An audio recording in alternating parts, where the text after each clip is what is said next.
You're listening to the Final Say Radio Show, a Rappaport Media production, with your host Brett Rappaport and co-host John Rappaport.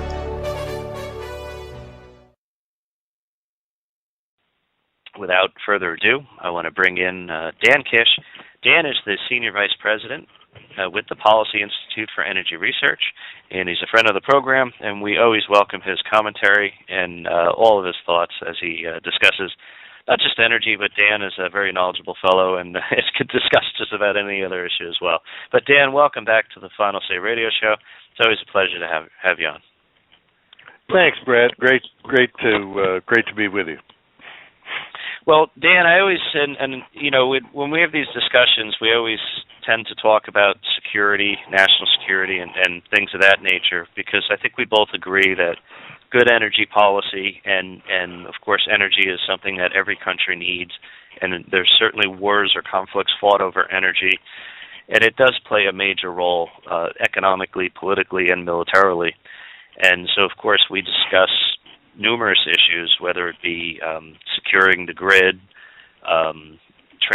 transporting various resources, or just having enough resources to be able to power and properly supply both the public, private, and government sectors. And, we're not always doing that, but that's why we bring you on to help cover all these things. So if we can, I don't want to spend too much time on this particular issue, but you guys put out a piece on this.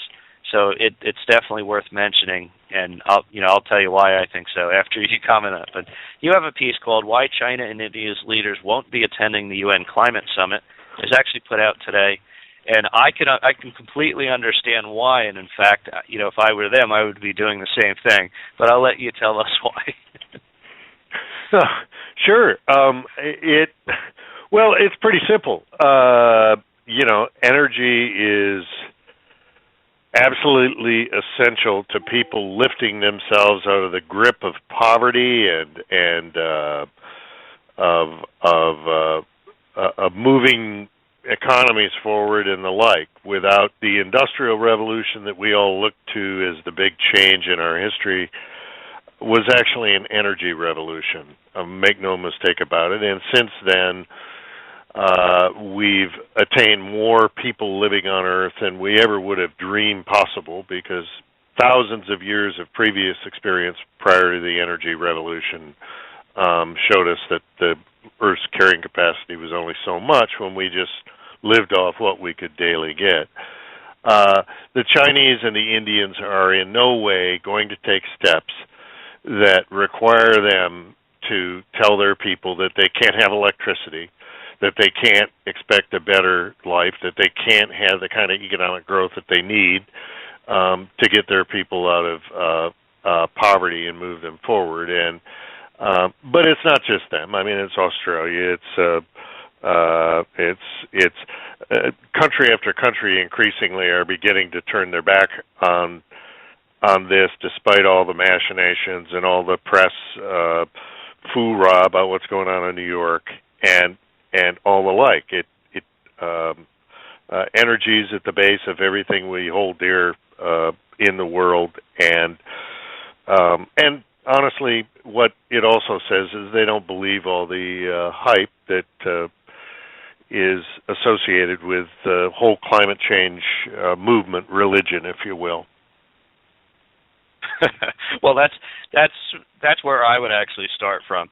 I think that it's very shady, the evidence used to support climate change, and in fact, it seems like no matter how many reports come out in recent years that deny or actually prove wrong the support of the climate movement, they disregard it. They go back to things that don't hardly make any sense. But I would say this: I think that the United States economy itself, despite the jobs which have been created because of, say, all the shale, natural gas, and oil that we've been finding in recent years, and other parts of our energy arena, I think that the average cost that the American citizen has paid in recent years has still, purposely been inflated, whether it be paying too much at the pump or even electrical prices because of the war on coal, the lack of building current and more modern nuclear infrastructure, and other reasons. And I think we're doing it on purpose. And I think, when we look at GDP numbers, for instance, I'm sure that a significant amount of the lack of growth that we would ordinarily be expecting is because we're purposely driving up these costs.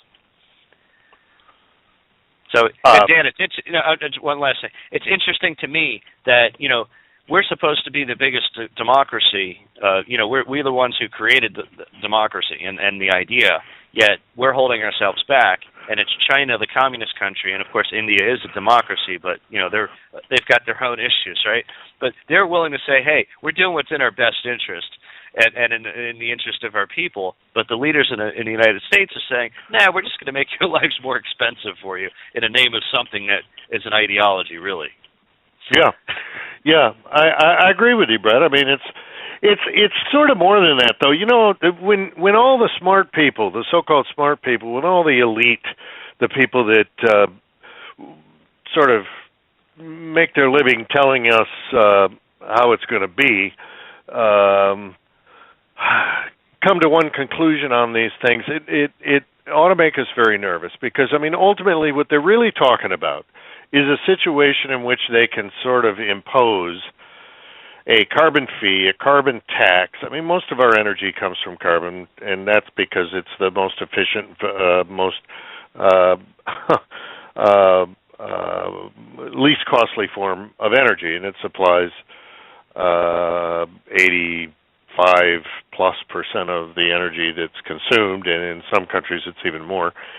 And politicians, especially in wealthy nations, where they have now turned the page towards socialism, old Europe, some of the other nations, and increasingly the United States, what they're really looking for is to put a price on energy. And so they'll tell you they want the money, basically, and the power to be able to tell us sort of how to live, what kind of cars to drive, what kind of appliances we can use, what kind of, for God's sakes, right down to the light bulbs that we use. And rather than concentrate on what can we do to make your lives easier, it's about, sacrifice. You need to sacrifice and give us money and power. We'll take it and we'll utilize it in the best way possible. And I don't know about you, but that makes me nervous because it seems like everything they touch gets worse, not better. And so there is, whether it's the World Bank telling us that we have to impose some new stratagem of a carbon fee, a carbon tax, and they're more than willing to let every dollar go through their hands first, or other international organizations, certainly the UN becomes central to this whole thing. It's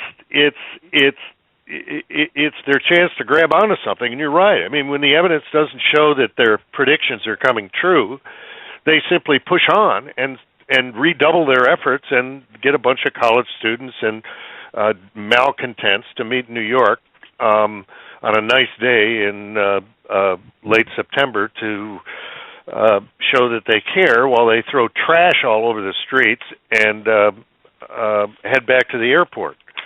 How's that? It sounds like the Occupy movement to me. Yeah, it really is. I mean, it's a statist, elitist, Occupy sort of thing. I care about the the environment more than you do, and therefore I'm flying to New York to show that I do. It's absurd. It's absurd. It's sort of like it's truly a reflection of the kind of world we live in which the voiceless people who lack electricity or can't afford to make decisions about, can't afford the electricity bills that they have now, are told that they have to live with less, and the glamorous show up on the streets of New York to throw their trash all over and talk about how they revere the environment. It's certainly interesting. I just want to slight tangent because you mentioned the light bulbs, and I just have to get this off my mind because it's driving me crazy for like the last year or two. I could not find light bulbs And I know they don't make, what are they making now, like 20-watt bulb, whatever it is. It's like, it's I not think enough. I think it's to 40. Down to, I don't believe you can get a 60-watt, regular, just old 60-watt anymore. Each year it goes down. Yeah, so whatever it is at this point, I can't find them anywhere. And here's the problem I have.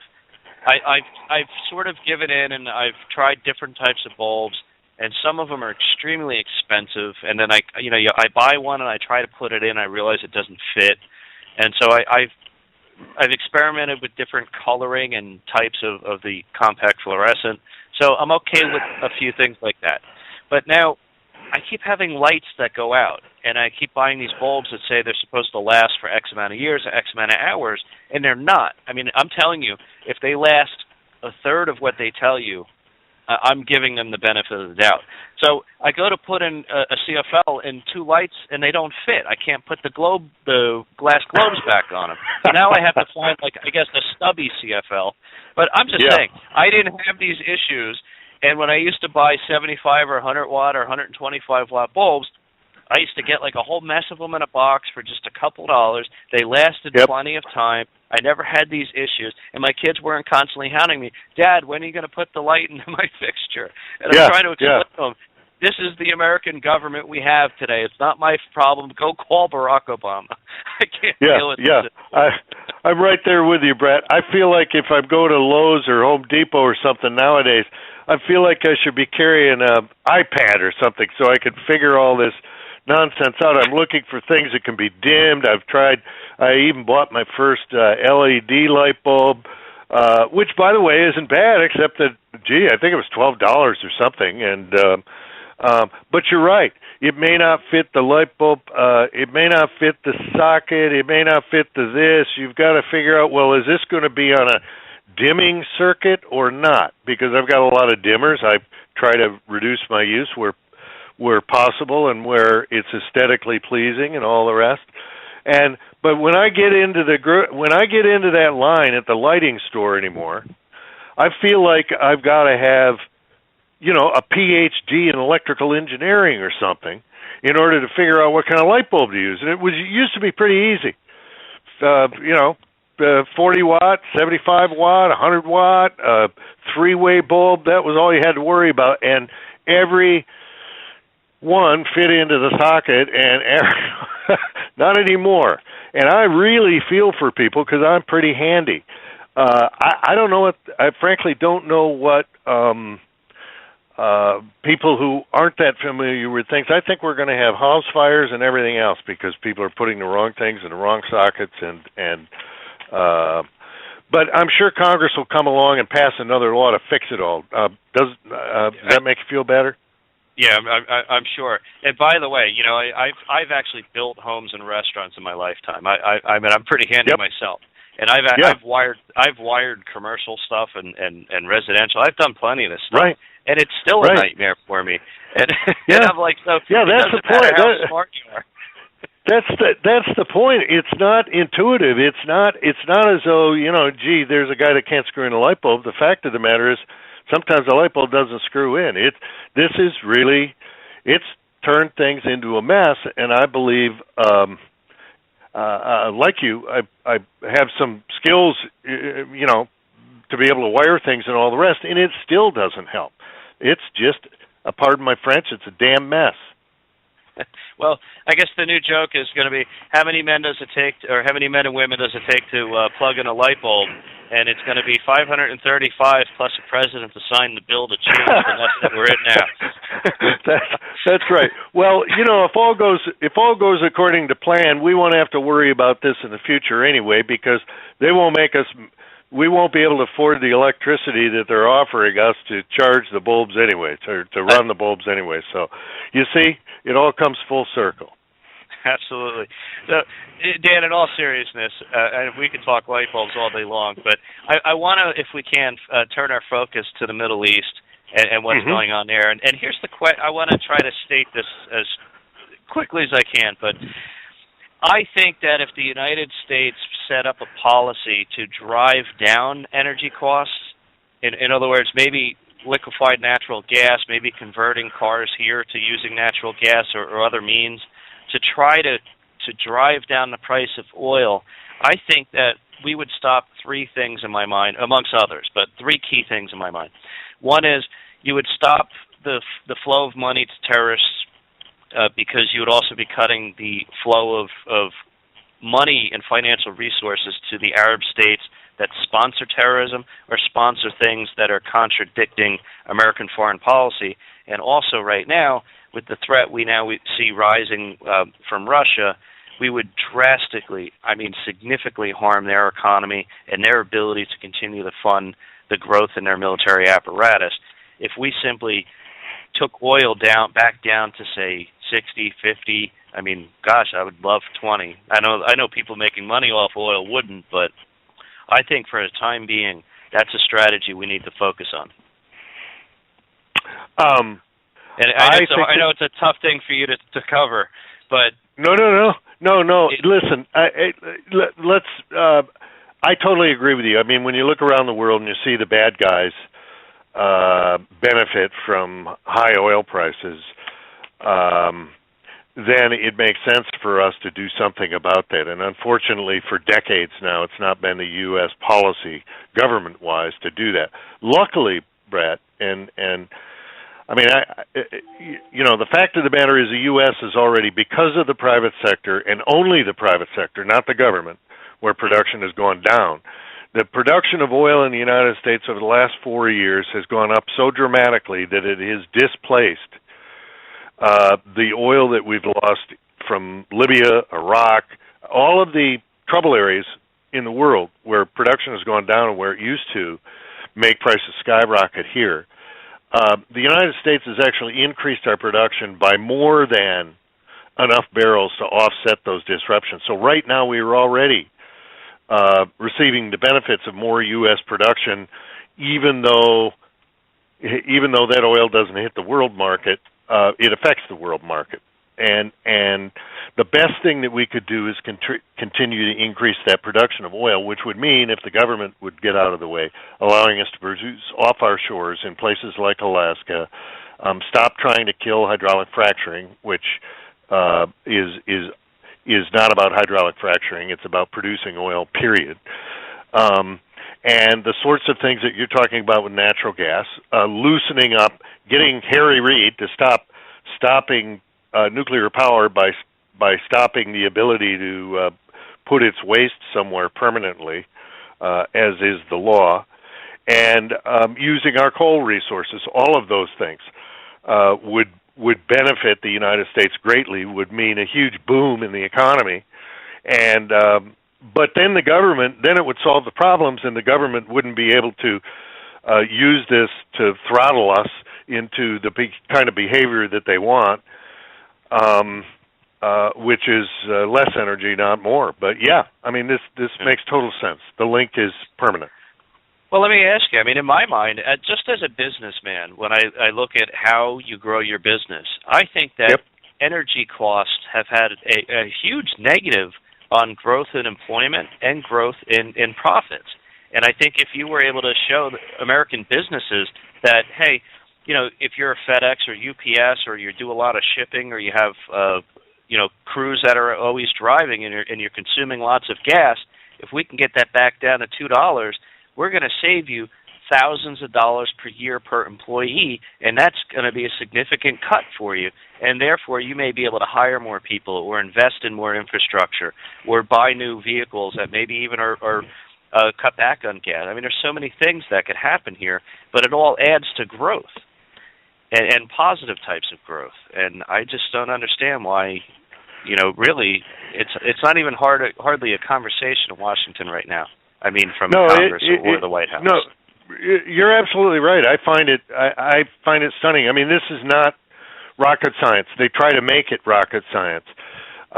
It's pretty simple. If your input costs go down, or if your costs relative to your competitors in the rest of the world go down because you've got a better supplier, supplies cheaper to you, that's a benefit to your.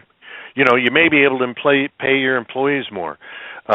You may be able to invest in new equipment to do things more efficiently. You can grow. That makes total sense.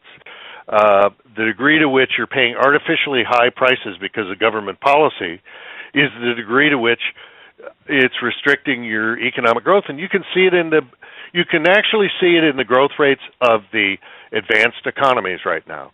The people who, basically the G20, their growth rates and they stink because they're a bunch of neo-socialist countries who spend their time now worrying about climate change, even though the temperature hasn't moved a bit, and trying to figure out where they're going to be able to buy the next votes by jacking up the price of energy and taxing it and taking the market share.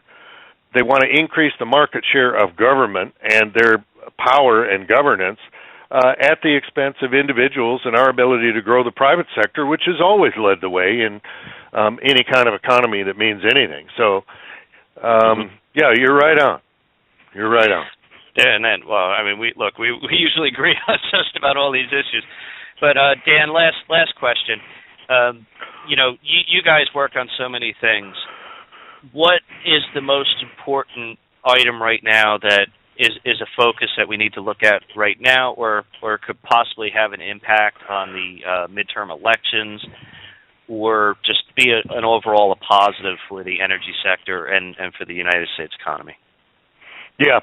Well, in terms of the elections, it's pretty clear that, the House of Representatives again passed a number of bills that are good for energy last week.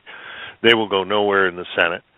This year's elections are all about whether or not we're going to have whether Senator Reid can continue to stop everything that, whether it's nuclear power through his absolute stand in the door. He's like Bull Connor when it comes to solving the problem of nuclear waste, which is solvable. It's just that he won't let it take place. And everybody who gets electricity from nuclear power actually, by the way, has been paying into a fund tens of billions of dollars that hasn't been spent because he won't allow it to be spent to make the repository. And the same goes for Keystone XL pipeline. And the one thing that the president hasn't really had to hang around his neck is the fact that people sort of know that he's been dragging his feet on energy and his policies would make it go up, but we've never had to see that because he's never had to veto anything.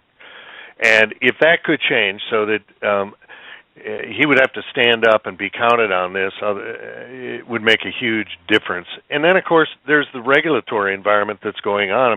Things are happening right now to our electrical systems, to our forms of electricity. If it gets real cold in the Northeast this winter, we could have potentially skyrocketing electricity prices there.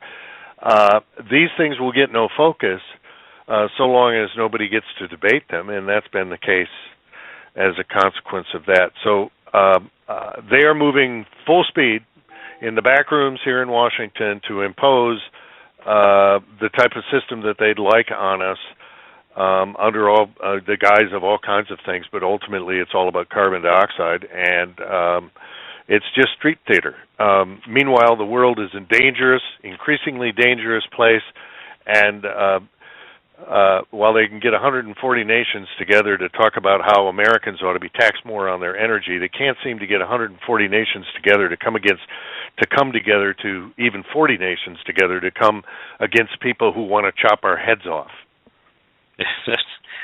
You couldn't say it any better. Anyway, Dan Kish, thank you so much for joining us as always. It really is a pleasure to speak with you, and we do have to have you on more often. Folks, you can go to the instituteforenergyresearch.org to follow all the work that they're doing. And again, Dan is the Senior Vice President for the Policy Institute of Energy Research. Dan, it's a pleasure. We'll talk to you soon. Thanks, Brett. Take care now. All right. Take care.